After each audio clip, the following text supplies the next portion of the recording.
Hello everyone, this is Group 6's presentation for Chapter 16, Enable Feedback so Development and Operations can Safely Deploy Code.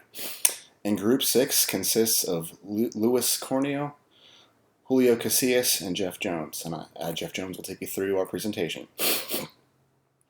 So we're going to start off with a quote. Believe it or not, our biggest challenge was getting developers to overcome their fear of deploying their own code. Eventually, when someone is brave enough to volunteer to push their code into production, the first production deployment doesn't go smoothly,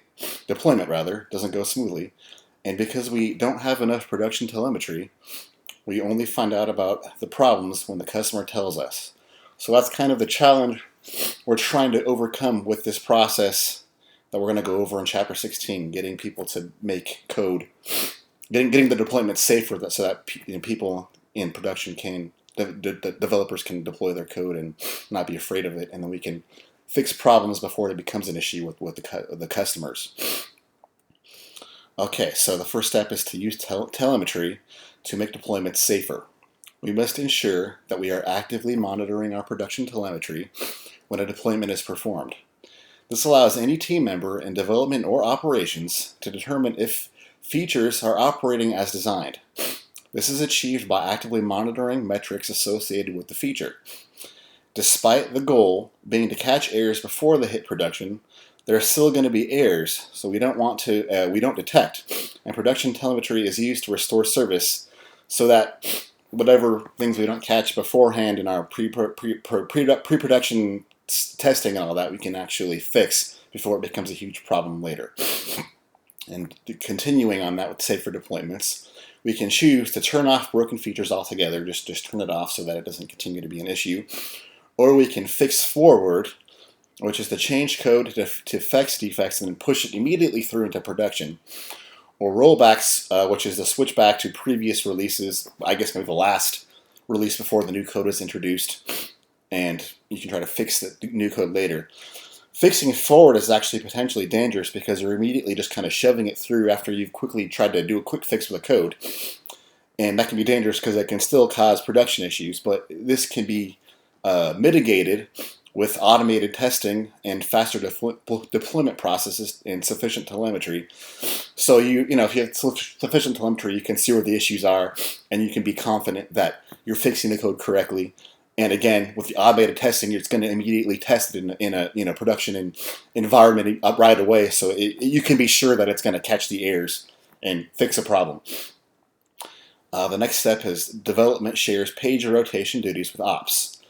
Upstream work centers can locally optimize for themselves, but actually degrade performance for the entire value stream.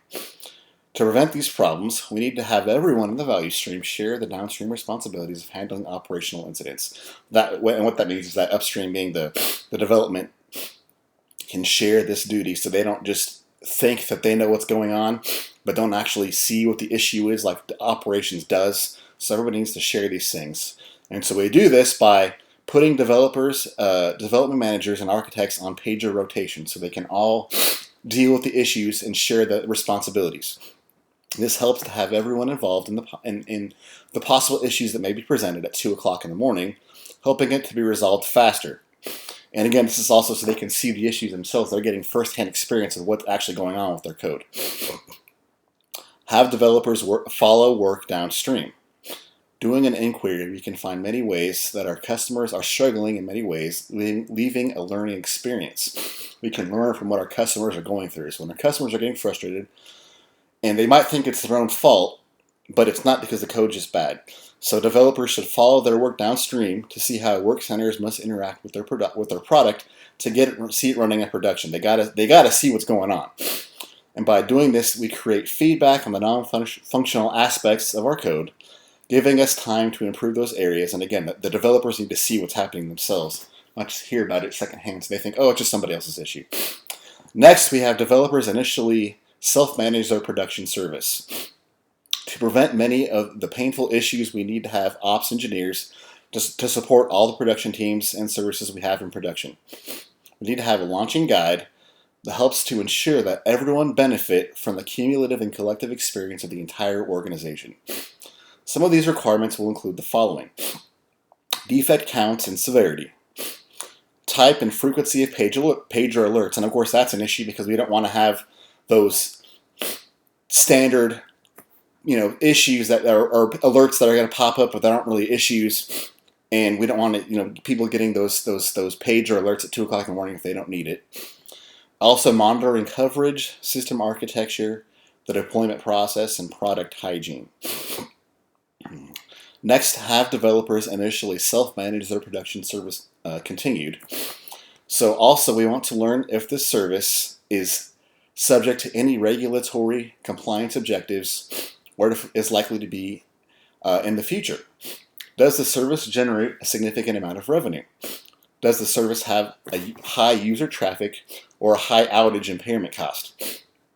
Does the service store payment, cardholder information? Does the service have any other regulatory or contractual compliance requirements associated with it, such as U.S. export regulations, PCI DSS, HIPAA, and so forth? This information helps to ensure that we effectively manage not only the technical risks associated with the service, but also any potential security and compliance risks. So in conclusion, the feedback mechanism is very important to have a feedback mechanisms that enable us to improve our service at every stage. This could be employing changes into production and fixing code, and again, having engineers participate in getting paid. And feedback loops, which we need to create feedback loops that we can make production deployment safer, increasing the production readiness and better a better relationship between development operations and reinforcing shared goals. Again, keeping a feedback loop so everybody is on the same page all the time, so that production doesn't have all these issues that the developers aren't catching. And again, the developers are having that first-hand experience themselves of what their customers are going through and how their code can be fixed better. And that's it. Thank you for watching our presentation.